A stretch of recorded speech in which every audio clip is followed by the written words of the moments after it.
నమస్కారం, welcome to I dream. ధర్మ మార్గం విత్ విజిత కార్యక్రమానికి స్వాగతం.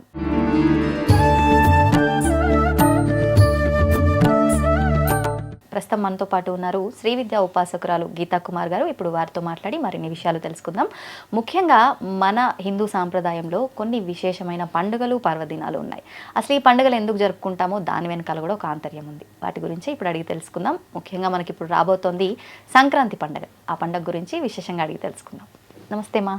శ్రీమాత్రే నమః అమ్మ. నమస్తే అమ్మ. సంక్రాంతి పండుగ అంటే ఈ పండుగ మనం 3 రోజులుగా జరుపుకుంటూ ఉంటాం. భోగి, సంక్రాంతి, కనుమ. 3 రోజులుగా జరుపుకుంటున్నందుకు కూడా దాని వెనకాల ఒక రీజన్ అయితే ఉంది. ప్రతిరోజుకి ఒక విశేషము. అంటే ఈ విశేషంగా ఈ సంక్రాంతికి దానాలు అని, కొన్ని ప్రాంతాల్లో ఈ సంక్రాంతిని కీడు పండగ అని అంటూ ఉంటారు. అంటే అందరికీ తెలుసో తెలీదో ఈ విషయం, కానీ అంటే పండగ ముందర మూఢం ఉండబట్ట మరి ఎందుకో తెలియదు, కానీ ఇదైతే వింటుంటాం. దాని గురించి వివరణ ఇవ్వండి. భోగి పండుగ. భోగి అంటేనే మనకి భోగభాగ్యాలను ప్రసాదించేది. అవును, మీరు అన్నట్టుగా కీడు పండగ అంటారు కదా. కొన్ని ప్రాంతాల్లో ఈ పండగ చేసుకోరు. తెలంగాణ సైడ్ కొంతమంది చేసుకోరు ఈ పండగ. అవును, చేయరు. కీడు పండగ భావిస్తారు. వాళ్ళు దానికి తగ్గట్టుగా ఏవో దానాలు ఇచ్చుకోవడము, అసలు కొంతమంది అసలు చేసుకోకపోవడము, ఇవన్నీ కొత్త బట్టలు కూడా వేసుకోరు. ఇంట్లో తిరువాత పెట్టరు, పెండం పెట్టరు. అవును, చూస్తుంటాం మనం. ఇవన్నీ అంటే ఎవరెవరి ప్రాంతీయం బట్టి వాళ్ళు. మా సైడ్ అయితే చాలా బాగా జరుపుకుంటాం. చాలా బాగా జరుగుతుంది ఈ పండుగ. ఓకే. ఇప్పుడు ఫస్ట్ వచ్చేది మనకి భోగి. భోగి రోజు ఏం చేయాలి? భోగి రోజు ఉదయాన్నే మనం లేచి భోగి మంటలు అవి వేసుకుంటాం. అసలు ఈ భోగికి ఎందుకు అంత ప్రాధాన్యం ఉంది? మనకి దక్షిణాయనం, ఉత్తరాయణం అని 2 కాలాలు ఉన్నాయి. 6 నెలలు ఒకటి, 6 నెలలు ఒకటి. అవును. భోగి వచ్చేసి దక్షిణాయనంలో చివరి రోజు. ఇంకా సంక్రాంతి రోజు మకర సంక్రమం అయిపోతుంది. అప్పటికి మనకు ఉత్తరాయణం స్టార్ట్ అయిపోతుంది. ఈ భోగి రోజు దక్షిణాయనంలో చివరి రోజు మనం ఆ రోజు ఉదయాన్నే భోగి మంటలు వేస్తాం. భోగి మంటలు వేయడానికి కారణం ఏమి అనంటే, ఈ దక్షిణాయనం అంతా ఉపాసన కాలం. మనకి ఆషాఢం నుండి స్టార్ట్ అవుతుంది దక్షిణాయనం. స్టార్టింగే చాతుర్మాస్య దీక్ష ఇవన్నీ మొదలవుతాయి. తర్వాత శ్రావణ మాసము, దాని తర్వాత దేవి నవరాత్రులు, కార్తీక మాసం, ధనుర్మాసం, మొత్తం అంతా ఉపాసన కాలం, ఆధ్యాత్మిక విధానమే అంతా మొత్తం అంతా. ఇప్పుడు ఏమైతుంది అని అంటే, ఈ 6 నెలలు మనం ఏం నేర్చుకున్నాం దక్షిణాయనంలో? అంటే ఈ దక్షిణాయనాన్ని ఎలా చెప్తారు అంటే యమద్రంష్టల కాలం అని కూడా చెప్తారు. మనకి చలి ఎక్కువగా ఉంటుంది, సూర్యుడు భూమికి దూరంగా ఉంటాడు ఈ దక్షిణాయనంలో. దేవి నవరాత్రులు చేసేటప్పుడు కూడా ఏం చెప్తాము? యమధర్మష్ట కాలము, యముడు కోరలతో ఉంటాడు, ఎక్కువ మరణాలు, యాక్సిడెంట్లు జరుగుతాయి ఆ కాలంలో అని చెప్తారు. అవును. దాంట్లో మనం ఉపాసన చేస్తాం, భగవంతుడి యొక్క ఉపాసన చేస్తాం. ఇది చివరి రోజు. ఈ చివరి రోజున భోగి మంటలు వేస్తాం. భోగి మంటలకి కారణం ఏంటి అంటే, స్నానం చేయకనే వేసుకుంటాం భోగి మంటలు. ఇంట్లో ఉన్న పాత సామాన్లు అన్నీ వేస్తాం. పాత సామాన్లేనా? మనలో ఉన్న సామాగ్రి అంటే చెడు సామాగ్రి, చెడువి, నెగిటివిటీ, చెడు ఆలోచనలు అన్నిటినీ ఆ భోగి మంటల్లో కలిపేయాలి. అంతే. ఎందుకంటే ఈ దక్షిణాయనం అంతా నువ్వు ఉపాసన చేసింటావు, దేవీ దేవత ఆరాధన చేసింటావు. నువ్వు ఏం తెలుసుకున్నావో భోగి రోజు తెలుస్తుంది. అంటే నువ్వెంతో అంత జ్ఞానాన్ని తెచ్చుకున్నావు కాబట్టి తెచ్చుకున్నావా లేదా? అసలు ఫస్ట్ తెచ్చుకొని ఉంటే నువ్వు ఏం చేయాలి? ఇంట్లో ఉన్న పాత సామాన్లే కాదు, నీలో ఉన్న దుర్గుణాలను కూడా భోగి మంటల్లో కలిపేయాలి. ఆ రోజు ఒక ప్రతిజ్ఞ చేసుకుంటారు కొంతమంది సాధకులు, మేము ఇది చెయ్యము, ఇంకా ఈ భోగి మంటల్లో కలిపేస్తున్నాం, మాకున్న ఈ అలవాటు. అంటే ఆచరిస్తున్న ఏదైనా విధానాన్ని. ఇప్పుడు ఏదైనా చెడు అలవాటు ఉంటుంది, వాళ్ళు ఈ 6 నెలలు బాగా సాధన చేసింటారు దక్షిణాయనం అంతా. వాళ్ళకి దేవీ దేవత ఒక అనుగ్రహం కలిగి వాళ్ళకి జ్ఞానోదయం జరిగి నేను ఇంకా ఈ పని చెయ్యకూడదు అనే ఆలోచన రావచ్చు. అలాంటి వాళ్ళు ఏం చేస్తారంటే భోగి పండుగ రోజు భోగి మంటలకి చెప్పుకుంటారు. మెయిన్ భోగి మంటలు అంటే ఏదో మనం చలిగాచుకునే మంట అలా అయిపోయింది ఇప్పుడు. అంతే అంతే. కానీ అలా కాదు. ఎందుకంటే మనము అగ్నిహోత్రుని ఆవాహన చేస్తాం అక్కడ. ఆవు పిడకలతోనే స్టార్ట్ చేయాలి. ఆవు పిడకలు, నెయ్యి, కర్పూరం పెట్టి వెలిగించాలి. దాని తర్వాత అట్టపెట్టెలు, పాత సామాన్లు అవన్నీ వేస్తారు, అది వేరే విషయం. ఒకటి వేయకూడని వస్తువులు బుక్స్. బుక్స్ వేయకూడదు. వేయకూడదు, జ్ఞానం వెళ్ళిపోతుంది. బుక్స్ అంటేనే సరస్వతి, చదువుకునే బుక్కులు పాత బుక్కులు అని వేస్తుంటారు భోగి మంటల్లోకి. ఇక్కడ మనం తెలుసుకోవాల్సిన విషయం ఏంటంటే భోగి మంటల్లోకి ఏదైతే వేస్తామో అది మన నుండి వెళ్ళిపోతుంది.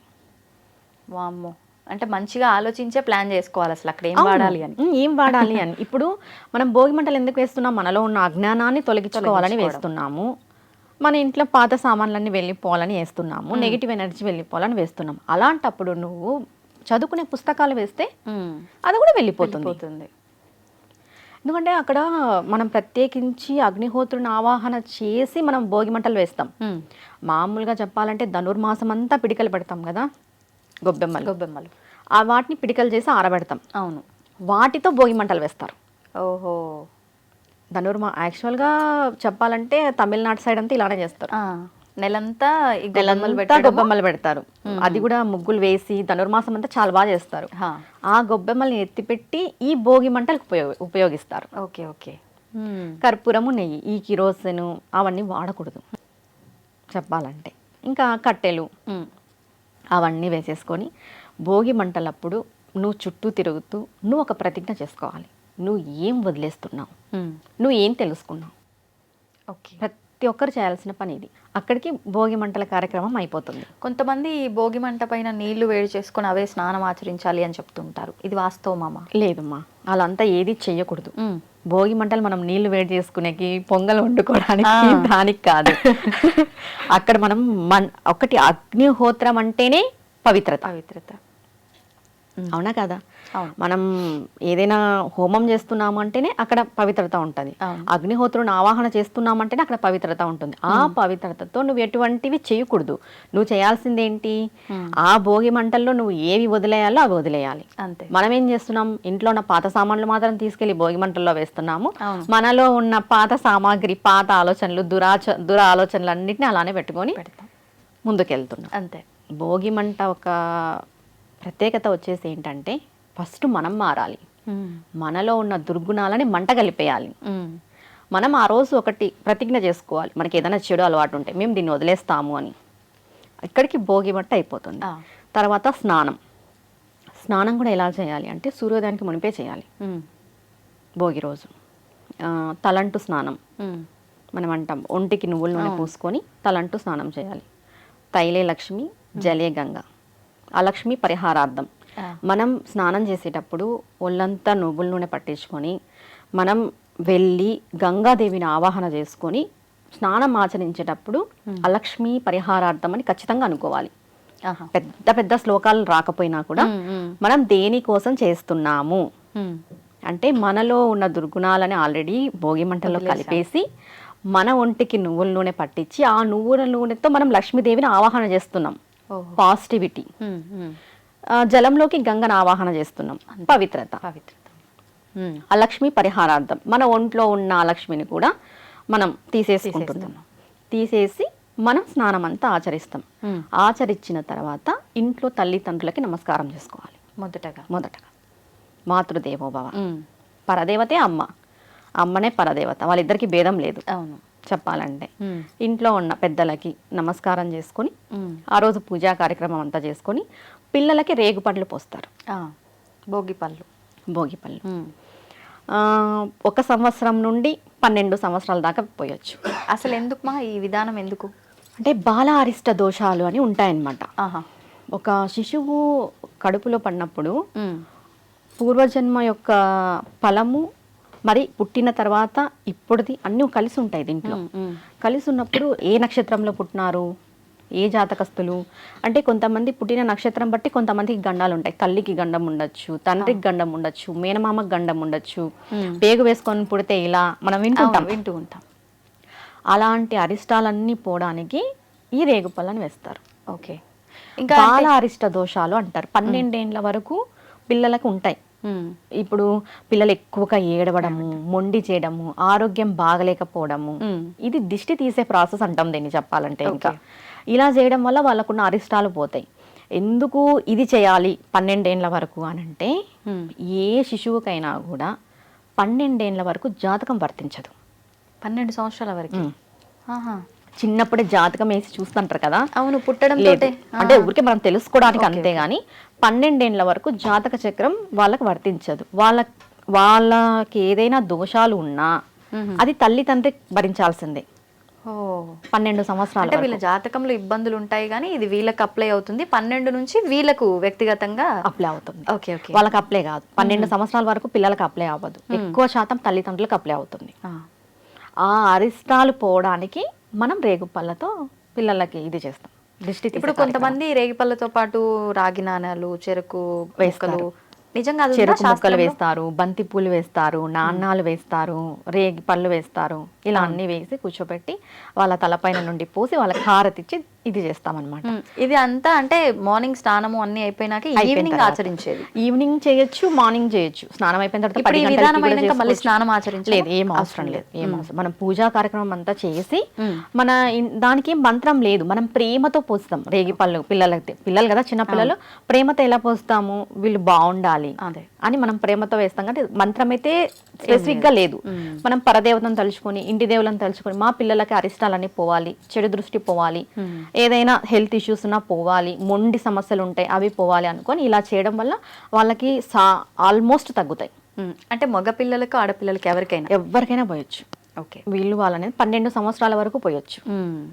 ఎందుకంటే 12 సంవత్సరాల వరకు వాళ్ళకి జాతకం వర్తించదు కాబట్టి ఈ ప్రాసెస్ పెట్టారు, ఈ భోగి పనులు ప్రాసెస్. Okay okay. ఇది భోగి రోజు చేసే కార్యక్రమం. మరి సంక్రాంతి రోజు?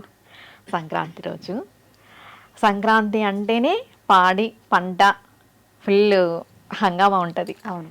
కొత్త అల్లుళ్ళు, కొత్త పెళ్లి కూతుర్లు, అల్లుళ్ళు కొత్త పంట, కొత్త అల్లుళ్ళు, ఇదంతా ఉంటుంది అనమాట. చాలా ముందుగా ఇది మనకి సంక్రాంతి అనేది చెప్పాలంటే మన కష్టం. మనకి ఇది లాస్ట్ పండగ చెప్పాలంటే.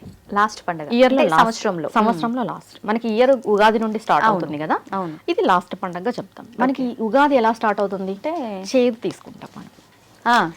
షడ్రుచులు తీసుకుంటాం కానీ చేదు ఉంటుంది, ఆ రుచిలో చేదు కలుస్తుంది.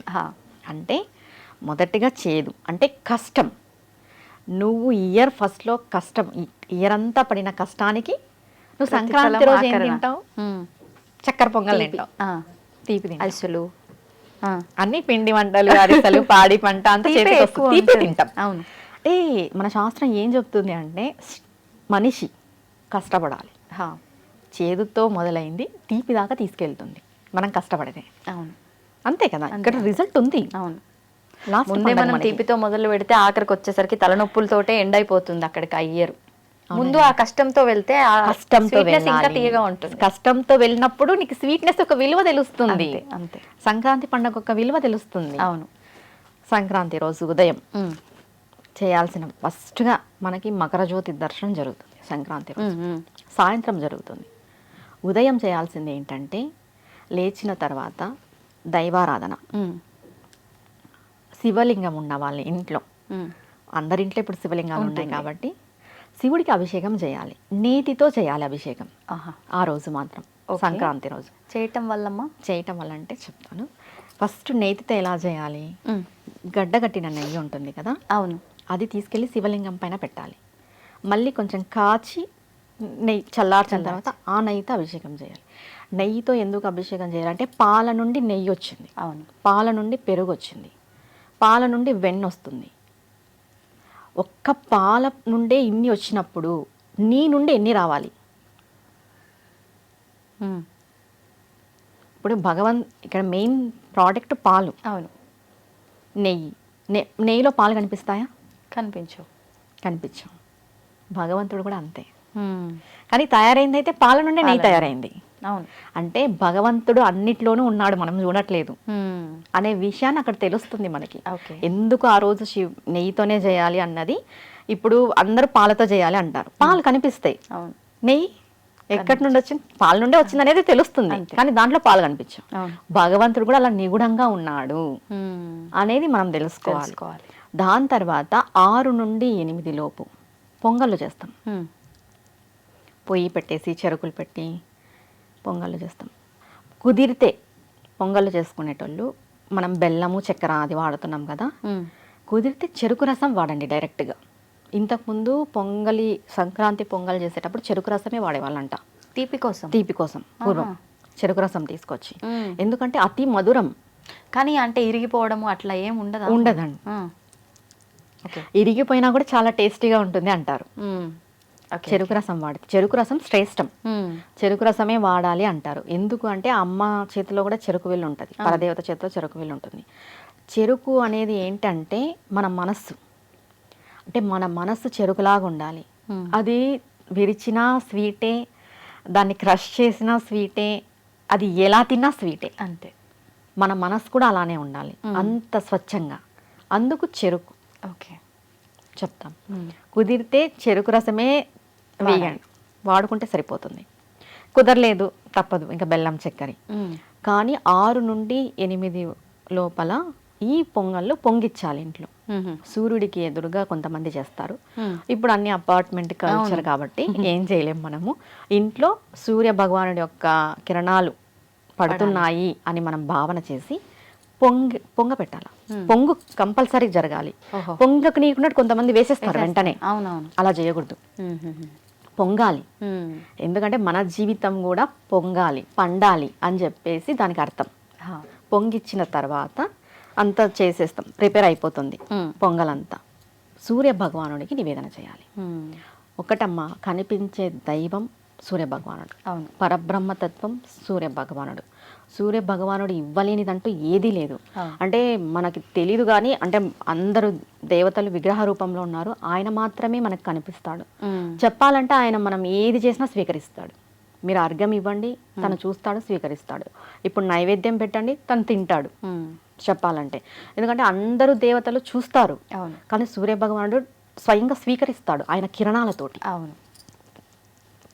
అందుకు ఆయన కనిపించే దైవం. మీకు డబ్బు కావాలన్నా ఆయన ప్రసాదిస్తాడు, ఆయనను ఆరాధన చేసి చూడాల.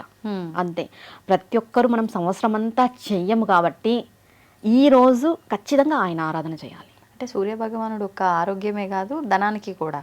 ధనానికి కూడా సూర్య భగవానుడిది ఒక నామం ఉంది, శ్రీ గృణేశ్వరాయ అని. గృణినే నమః అని కూడా అంటారు. ఓకే. ఓకే. ఒక నామం ఉంది. ఆ నామం పట్టుకొని చాలా మంది జపం చేసి డబ్బు పొందిన వాళ్ళు ఎంతో మంది ఉన్నారు, సంపదలు పొందిన వాళ్ళు. ఆయన ఇవ్వలేదంటే ఏం లేదు. ఎందుకంటే ఒక పాడి పంట పండాలన్నా ఆయన వల్లే పండుతుంది, ఆయన వల్లే డబ్బు వస్తుంది కదా. ప్రతి ఒక్క జీవరాశి బతకాలన్నా ఆయన వల్లే బతుకుతుంది. ఆయన ఇవ్వలేదంటే ఏముంది? తెల్లారితేనే మనం వెళ్తున్నాం పండ్లకి, మనం వెళ్తేనే మనకి జీతాలు వస్తున్నాయి.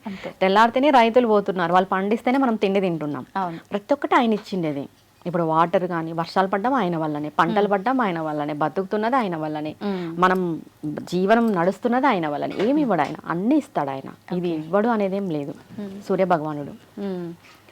ఇలా సూర్య ఆరాధన చేసేసేయాలి 8 గంటల నైవేద్యం పెట్టి. Evening, morning. సూర్యుడు మార్నింగ్ ఉంటాడు, ఈవినింగ్ కాదు. ఓకే. ఓకే. ఓకే. దాని తర్వాత మనం సంక్రాంతి రోజు చేయవలసిన దానం ఉదకము అంటారు. కుండ ఇస్తారు, ఉత్త కుండ కాదు, మంచినీళ్ళ కుండ ఇస్తారు. దాంట్లో ఇలాచి వేసి ఇస్తారు. దాని తర్వాత పెరుగు దానం ఇస్తారు, బట్టలు దానం ఇస్తారు. ఇంకా దాని కొద్ది ఏవైనా లోహము మన స్థాయి దాన్ని బట్టి. కానీ కుండ పెరుగు ఖచ్చితంగా ఇస్తారు. ఓకే. పెరుగు ఎందుకు ఇస్తారంటే సంతానం కలుగుతుంది పెరుగు దానం ఇవ్వడం వల్ల అని చెప్పేసి పెరుగు దానంగా ఇస్తారు. ఈ కుండ, నీటి కుండ ఎందుకు ఇస్తారు అని అంటే మనకి ఎన్ని జన్మలు ఎత్తినా కూడా నీటి బాధ ఉండకూడదు. అంటే కొంతమంది శాపనార్థాలు పెడుతుంటారు కదా, నీళ్ళు లేకపోతావు అనేసి, నీళ్ళు కూడా ఇవ్వరు, నీళ్ళు దొరకవు. అట్లాంటి శాపనార్థాలకు ఎప్పుడైనా మనం తెలుసో తెలియకో గురైంటాం కాబట్టి వాటి నుండి మనం విముక్తులు అవుతాం ఈ నిండుకుండ దానం ఇవ్వడం వల్ల. అయ్యగార్లకి వస్త్రాలు వీటన్నింటిని మనం దానం ఇస్తాం. ఇదంతా అయిపోయిన తర్వాత సాయంత్రం అవుతుంది. సాయంత్రం చాలా చాలా ఇంపార్టెంట్. మకర సంక్రాంతి, మకర జ్యోతి దర్శనం. అసలు ఏంటి మకర జ్యోతి? ఇది ఎక్కడ కనిపిస్తుంది? మనకు అందరికీ తెలిసిన విషయం, శబరిమలలో కనిపిస్తుంది. శబరిమలలో కనిపించే మకర జ్యోతిని మనం టీవీలలో దర్శనం చేస్తాం. అవును. ప్రతి ఒక్కరూ కూడా 40 రోజులు దీక్ష ఉండి శబరిమలకి వెళ్ళి మకర జ్యోతి దర్శనం కలిగిన వాళ్ళకి చాలా చాలా పుణ్యం లభిస్తుంది. చాలా మనం మాటల్లో చెప్పలేం. ఎలా అంటే ఒకటి మనం చాలా జన్మలు ఎత్తింటాం కదా, ఎన్ని జన్మలు తింటాం మనకు తెలియదు. తెలీదు. కానీ ఒక్కసారి మనం మకర జ్యోతి దర్శనం చేయడం వల్ల ఒక్క జన్మ సంచిత కర్మ అంతా వెళ్ళిపోతుంది. అవునా? అంత విశేషం ఉంది మకర జ్యోతికి. అది ఎక్కడ వస్తుంది? తూర్పుకి ఆగ్నేయంకి మధ్యలో అట్లా 4-5 సెకండ్స్లో అట్లా ఆకాశంలో పుడుతుంది. చాలామంది ఈ మధ్య కాలంలో మనం విన్నది వెలిగిస్తారు అని. అవును. అది ఎందుకు వెలిగిస్తారు అనేది మనం ఆలోచన చేయాలి. ఆకాశంలో జ్యోతి పుడుతుంది. ఆ జ్యోతి అందరికీ కనిపించేలాగా ఉండదు కదమ్మా. ఆ జ్యోతి పుట్టే సమయానికే వీళ్ళు వెలిగిస్తారు. అంటే ఆ జ్యోతి అందరూ చూడలేరు, కొందరికే కనిపిస్తుంది అనే ఉద్దేశంతో, అందరూ చూడాలనే ఒక ఉద్దేశంతో ఒక కర్పూరం పెట్టి వెలిగిస్తున్నారు తప్ప జ్యోతే లేదు అని చెప్పడం అబద్ధం. కానీ మీరన్నట్టుగా ఇప్పుడు ఆ వచ్చే ఫలితం ఏదైతే ఉందో, ఆ సంచిత కర్మ తొలగిపోవటం ఈ వెలిగించిన జ్యోతిని చూడటం వల్ల కలుగుతుందా? వెలిగించిన జ్యోతి ఆ జ్యోతికి సంకేతంగా పెడతారు కాబట్టి ఒక్క జన్మ సంచిత కర్మ పోకపోవచ్చు, కానీ మనం కొంచెం కర్మఫలం తగ్గించుకోవచ్చు. కానీ డైరెక్ట్గా ఆకాశంలో వెలిసే జ్యోతిని చూస్తే ఖచ్చితంగా ఒక్క జన్మ సంచిత కర్మ తొలగిపోతుంది. ఆ జీవి అదృష్టం ఉన్న వాళ్ళే వెళ్తారు కావచ్చు. అది స్వామి దయ, అమ్మవారి దయ. ఇంకొకటి ఏంటంటే అయ్యప్ప స్వామి దీక్షలు చేస్తుంటారు కదా, అందరూ చూడలేరు ఆ జ్యోతిని కూడా, మకర జ్యోతిని కొంతమంది చూడగలరు. అది స్వామి యొక్క అనుగ్రహం ఉండాలి. అంటే మేము దీక్ష చేసాము ఆ 40 రోజులు మాత్రమే కరెక్ట్గా ఉండేసి దాని తర్వాత నార్మల్ లైఫ్ లీడ్ చేస్తారు చూడ, వాళ్ళకి అది సాధ్యపడదు. ఉండదు.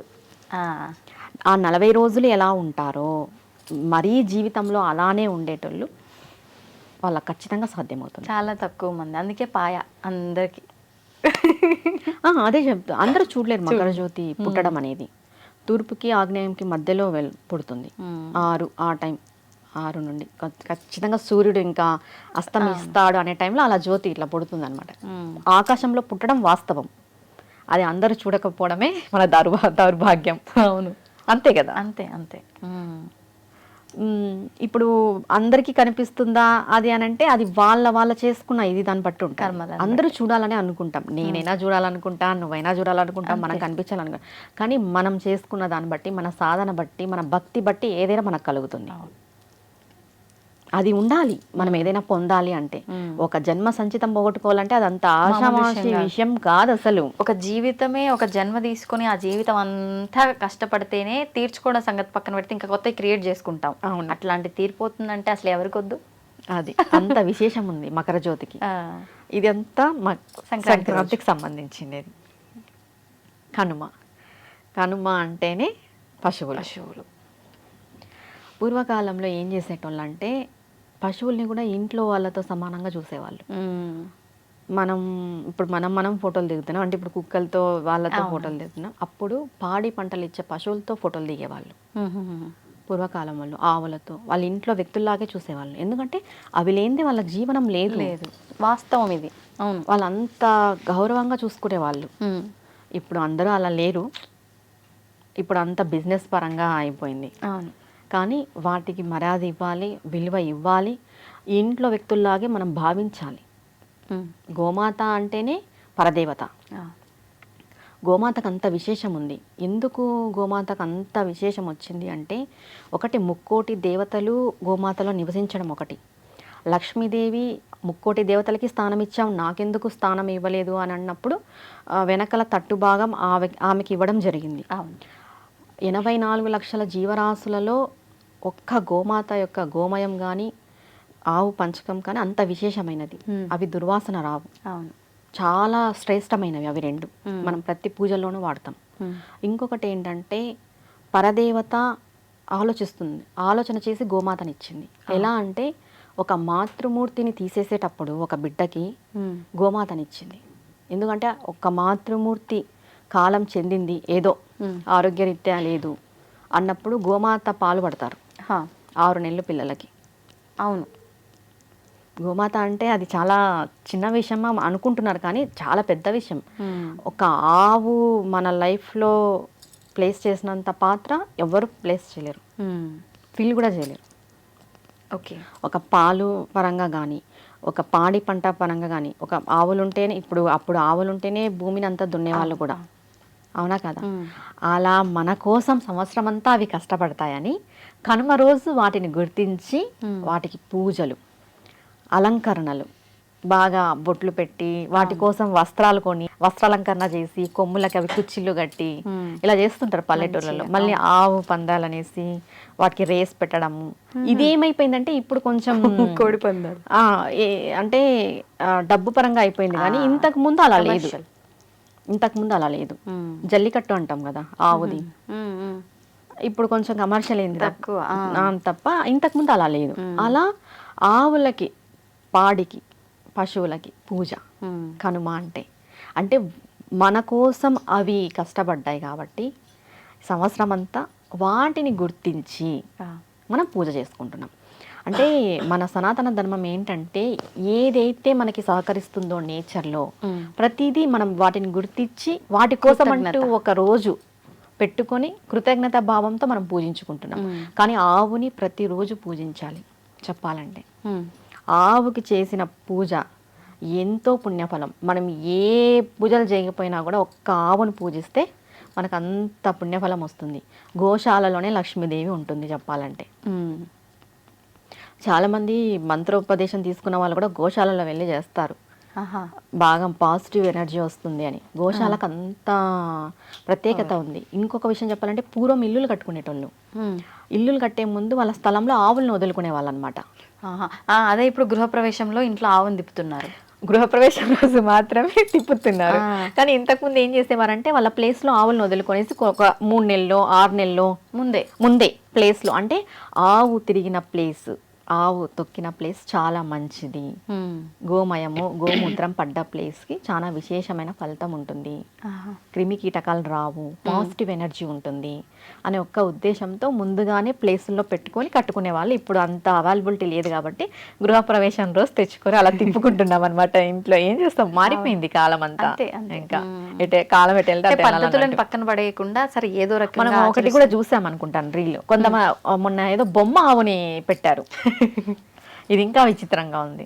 బొమ్మ ఆవుని గృహప్రవేశం లాగా తీసుకొచ్చారనమాట. అంటే టెక్నాలజీ. కానీ జనాలైనా ఆవులను ఎక్కించుకొని తీసుకెళ్లి వాటిని ఎంత హింసిస్తున్నారు. ఇంకా ఆవు ఉండాలి రావాలనే ఉద్దేశంతో. ఒకటి ఏంటంటే మనం సంక్రాంతి రోజు చేసిన పొంగల్ ఉంటుంది కదా, అది మరుసటి రోజు ఆవుకు పెట్టాలి, ఎండకు పెట్టి. ఇప్పుడు పొద్దున్న సూర్యుడికి పెట్టింటాము, మనము తీసుకుంటాము, మిగిలింది ఎండకు పెట్టేసేయాలి సూర్యభగవానుడికి. అట్లే అది నెక్స్ట్ అది చెడిపోయినా స్మెల్ వచ్చినా ఏం కాదు, ఎందుకంటే సూర్య భగవాన్ యొక్క కిరణాలు అబ్జర్వ్ చేసి ఉంటుంది ఆ నైవేద్యం. అది తీసుకెళ్ళి ఆవులకి పెట్టడం వల్ల అవి ఆరోగ్యంగా ఉంటాయి. ఎందుకు డైరెక్ట్గా చెరుకు పాలు వేసి వండండి అని చెప్పడం అంటే, ఎక్కువ చేస్తారు ఎట్లను పండగ అని మిగులుతుంది. ఆ మిగిలిండేది ఆ రోజంతా సూర్యభగవానుడికి ఆ రేస్ పడేలాగా పెట్టుకొని, ఇప్పుడు అపార్ట్మెంట్స్ కల్చర్ లేదు, మిగిలింది తీసుకెళ్ళి ఆవులకి పెట్టడం చాలా మంచిది. సంవత్సరం అంతా అవి చాలా హెల్దీగా ఉంటాయి. అంటే ఈ రోజున ఈ విధంగా దానికి తీసుకెళ్ళి పెట్టడం వల్ల ఆవులకి ఆరోగ్యం బాగుంటుంది. ఎందుకంటే కిరణాలు పడి ఉంటాయి కదా దాంట్లో, ఆ నైవేద్యం అబ్జర్వ్ చేసి ఉంటుంది సూర్యకిరణాలని. అది మరుసటి రోజు ఆవు తినడం వల్ల చాలా మంచిది. ఇప్పుడు ఇంకొకటి, ఈ సంక్రాంతికి కొన్ని ప్రాంతాల్లో బొమ్మల కొలువు పెడుతూ ఉంటారు, అండ్ కనుమ రోజు ప్రయాణాలు చేయొద్దు అంటారు. అవి వాస్తవం? అడగలేదు అనుకుంటున్నా నేను ఇది క్వశ్చన్, అందుకే అడిగేసా. అడగలేదు ఏంటి అమ్మా ఇంకా ఈ క్వశ్చన్ అనుకుంటున్నా మనసులో. ఎన్నిసార్లు రియల్గా ఎక్స్పీరియన్స్ అయినాము మమ్మీ వాళ్ళ ఇంటి నుంచి మళ్ళీ ఇటు రావడానికి, ఆ రోజు వెళ్ళొద్దు అని చెప్పి. దీంట్లో 2 విషయాలు ఉన్నాయి. కనుమ రోజు వెళ్ళొద్దు అంటే ఇప్పుడు పండుగ అయిపోయి ఉంటుంది, ఆడపిల్లలు ఇంటికి వెళ్ళింటారు, పండుగ అయిపోయిన వెంటనే మరుసటి రోజు వెళ్ళాలి అంటే ఇంట్లో వాళ్ళకి కూడా బాధాకరమైన విషయం. అంటే ముందు రోజు ఫుల్ హడావిడిగా సందడిగా అలా తిరిగేసి అలా ఉండేసి నెక్స్ట్ డే మార్నింగ్ మేము వెళ్ళిపోతామంటే వాళ్ళకి ఎలా ఉంటుంది, బాధగా. ఇదొకటి రీజన్, ఇది మనసుకు సంబంధించిన రీజన్. ఇంకొకటి వచ్చేసి కనుమ రోజు ప్రయాణాలు చేయకూడదు అని అంటే, ఈ పండగలైనా చూసుకుంటే మనకి కొంచెం అమావాస్య ముందరే వస్తాయి. 15 అయిపోతే 19, 18 అమావాస్య ఉంది మనకి ఇప్పుడు కూడా. ఈ అమావాస్య ముందర వచ్చే కనుమ ముక్కనుమ అంటాం అనమాట. ఈ ముక్కనుమ రోజు ప్రయాణాలు చేయడం వల్ల ఈ యాక్సిడెంట్స్ అవుతాయని ఈ భావన ఎక్కువ ఉంది. దీనివల్ల ప్రమాదాలు జరుగుతాయి, అందుకే ప్రయాణం చేయకూడదు అంటారు. ఇంకోటి ఏంటంటే, పండగ అంతా మనం బాగా జరుపుకొని సంతోషంగా ఉల్లాసంగా జరుపుకొని ఉంటాం. కొంతమంది మనకి పడని వాళ్ళు మన ఇంటికి వచ్చింటారు, మనమంటే పడని వాళ్ళు ఉంటారు, వాళ్ళ కళ్ళ దృష్టి మనకు పడి ఉంటుంది. ఆ దృష్టి చూసం మనం వెంటనే ఆ రోజు ప్రయాణం చేయడం వల్ల కనుమ అంటేనే కొంచెం భయంకరమైన రోజు, ఇబ్బందికరమైన రోజు అంటాము. అలాంటిది ఇంకొంచెం నెగిటివ్ పెరిగింది అనుకో మనం కొంచెం ఇబ్బంది పడతాము. ఆ ఇబ్బంది పడతామన్న ఉద్దేశంతోనే కనుమ రోజు ప్రయాణాలు చేయకూడదు అంటారు. అంటే మెయిన్గా కనుమ రోజు ఊరి దేవతలు ఉంటారు కదా, గ్రామ దేవతలకి పూజలు చేస్తారు. ఓహో. కొన్ని ఊర్లలో ఇప్పుడు ఉగాది అయిపోయిన తర్వాత మరుసటి రోజే మా సైడ్ చేస్తారు గ్రామ దేవతలకి. ఉగాదికి చేస్తారు, ఉగాది మరుసటి రోజు చేస్తారు, మూడో రోజు చేస్తారు. అట్లా గ్రామ దేవతలకి పూజలు చేస్తారు కనుమ రోజు. ఆ గ్రామ దేవతలకి పూజలు చేసిన రోజు బయలుదేరకూడదు, అంటే గ్రామం దాటి వెళ్ళకూడదు. అప్పుడు సాంప్రదాయం అనమాట. ఊరు చివరన ఒక రాయి ఉంటుంది కదా, పొలిమేర, బొడ్రాయి అనేసి, పులిమేర అనేసి, అలా ఆ రోజు గ్రామ దేవతలకు పూజ చేసిన రోజు ఆ గ్రామాన్ని దాటకూడదు అని ఒక ఉద్దేశంతో కనుమ రోజు బయలుదేరకూడదు, ఎక్కడికి వెళ్ళకూడదు, ప్రయాణాలు చేయకూడదు అని చెప్పినారు. అదైతే మంచి విషయమే, పాటించవలసిన విషయమే. అంటే ఏ దిక్కుకైనా ప్రత్యేకించి ఈ దిక్కుకే వెళ్ళకూడదు అనేది ఏమైనా ఉంటుందా? ఏ దిక్కుకి వెళ్ళకూడదు అంటే పొలిమేర దాటకూడదు. ఓకే. కొంతమంది గ్రామాలలో పెద్ద పెద్దవి నిర్వహిస్తుంటారు పండగలు అయిపోయిన మరుసటి రోజు. ఈ నాన్ వెజ్ చేసుకోవడము, ఇదంతా దావత్తులు ఇవన్నీ జరుగుతుంటాయి కదా, అలాంటి వాళ్ళు గ్రామ దేవతలకు కూడా చేస్తుంటారు. ఇంకెలానో ఇంట్లో చేస్తాము, గ్రామ దేవతలకి చేద్దాంలే అనే ఉద్దేశంతో ఆ గ్రామ దేవతలకి పూజ చేస్తుంటారు కాబట్టి ఆ పొలిమేర దాటకూడదు అనే ఉద్దేశంతో చెప్తారు. వెళ్ళకపోవడమే మంచిది. ఎందుకు వద్దన్నప్పుడు ఒక రోజుకి ఏమైతుంది, మనం వాదిచ్చి ఆ ఎందుకు ఏమి, మన శాస్త్రంలో ఏదైనా చెప్పారు అని అంటే దానికి ఒక ఇదితోనే చెప్పింటారు. అవును, అంతే కదా. నువ్వు గ్రామదేవతకి ఇప్పుడు సగం ఊరంతా పూజ చేస్తుంటారు గ్రామదేవతలకి, నువ్వు మాత్రమే ఆ రోజు స్పెసిఫిక్ గా ఆ గ్రామాన్ని దాటి వెళ్తానంటే ఎలా? తప్పు కదా. అంతే. అందుకు వెళ్ళకూడదు, కనుమ రోజు ప్రయాణాలు చేయకూడదు అని చెప్పారు. మరి బొమ్మల కొలువు అనేది కొంతమంది దసరాలకు పెడతారు, కొంతమంది వచ్చేసి సంక్రాంతికి పెడతారు. మెయిన్గా ఈ బొమ్మల కొలువు ఎందుకు పెట్టుకుంటారు అంటే అందరిని పిలుస్తారు, పేరెంటం లాగా పిలిచి తాంబూలాలు అవన్నీ పంచుకుంటారు. ఇది బొమ్మల కొలువు కానీ మనం చేసే నవరాత్రులు కానీ ఈ తాంబూలాలు పంచుకోవడం కానీ మనం ఒకరికొకరికి బాంధవ్యం పెంచుకోవడం. ఇప్పుడు అందరూ డైలీ రారు, ఇప్పుడు పిలిస్తేనే రారు, మామూలుగా పిలిస్తే రావడమే కష్టమైపోయింది. ఎందుకంటే చాలా బిజీ షెడ్యూల్స్లో ఉన్నారు. కానీ ఇలా బొమ్మల కొలువు పెట్టి ఏదైనా పూజ పెట్టి ఇలా పిలిస్తే వాళ్ళ ఇంట్లో బొమ్మల కొలువు ఉందని పిల్లలు రావడము, పెద్దలు వెళ్ళడం చూడ్డానికి పేరెంటం అనమాట. అది అంటే ఒక మనిషికి కమ్యూనికేషన్ పెంచుకోవడం, అవును, సఖ్యత పెంచుకోవడం. ఎట్లాగే బిజీ డేస్ వల్ల ఈ వర్కింగ్లో బిజీ అయిపోయి రాకపోకలు బంద్, ఆ రాకపోకలు క్రియేట్ చేయడం కోసమే ఇవి. అంతే. ఇంకొకటి ఏంటంటే మనం ఏదైనా ఒక ఊరికి వెళ్తే అమ్మ వాళ్ళ ఊరికి వెళ్తాం, అమ్మ వాళ్ళ ఇంట్లోనే ఉంటాం అనమాట. పక్కన ఎవరైనా పిన్ని వాళ్ళు వదిన వాళ్ళు ఇట్లా బొమ్మల కొలువు పెట్టారనుకో, ఎటుందో కొంచెం వెళ్ళి చూసి పలకరించన్నా వస్తాం. అవునా కాదు? ఇది కూడా ఒక ప్లస్సే. అంతే కదా. అంటే నేను చూసాను, అంటే అంతవరకు ఎందుకు నేను వెళ్ళినా నేను అక్కడే ఉంటాను అనమాట. సేమ్ పెంచ్ అది. మా అమ్మ వాళ్ళ ఇంటికి వెళ్తే అక్కడే ఉంటాను. ఇంకా మామూలుగా రిలేటివ్స్ పిలిస్తే వెళ్తాం. అట్లా కమ్యూనికేషన్ పెంచుకోవడానికి. అవును. అంటే మనం ఇంత దూరం పోయి అక్కడ ఉండేకే ఇష్టపడతాం, మళ్ళీ ఎక్కడ వెళ్ళడమే తక్కువ అన్నట్టుగా అనిపిస్తుంది. అట్లా ఈ కమ్యూనికేషన్ పెంచుకోవడానికి ఈ బొమ్మల కొలువులు, పూజలు, పేరెంటాలు, తాంబూలాలు ఇవన్నీ. అదిరిపోయిందమ్మా వివరణ. మొత్తానికి ఏ పండుగలైనా కూడా అందరినీ ఒక దగ్గర చేర్చటము, ఎన్ని దానాలు ఉన్నా ఏమున్నా ఏం చేసినా ఒక దగ్గర అందరినీ కలపడం కోసం, చక్కగా అందరూ కలిసి సంతోషంగా ఉండడం కోసం ఏర్పాటు చేసిన పండుగలు అనుకోవచ్చు. ఒక విషయం చెప్పాలంటే ముందే గ్రహించారేమో మన పెద్దలు, మన పూర్వీకులు ఇలాంటి రోజులు వస్తాయి అని. అవును. అంటే ముందే గమనించి ఇవన్నీ శాస్త్రంలో చెప్పబడినాయేమో. అంటే భగవంతుడు అంతర్యామి అంటాం కదా, ప్రతి కల్పము ఆయన చూసింటాడు, కల్పం ఎండింగ్ చూసింటాడు, కల్పం మొదలు చూసింటాడు. అందుకు ఈ రానున్న కాలం ఇలా ఉండబోతుంది, ఈ పండుగల వల్లన్నా కలుసుకుంటారు, ఈ పండుగల వల్లన్నా మాట్లాడుకుంటారు, ఒకరినొకరిని పలకరించుకుంటారు అనే ఉద్దేశంతో ఇవన్నీ పెట్టారని అనిపిస్తుంది నాకైతే.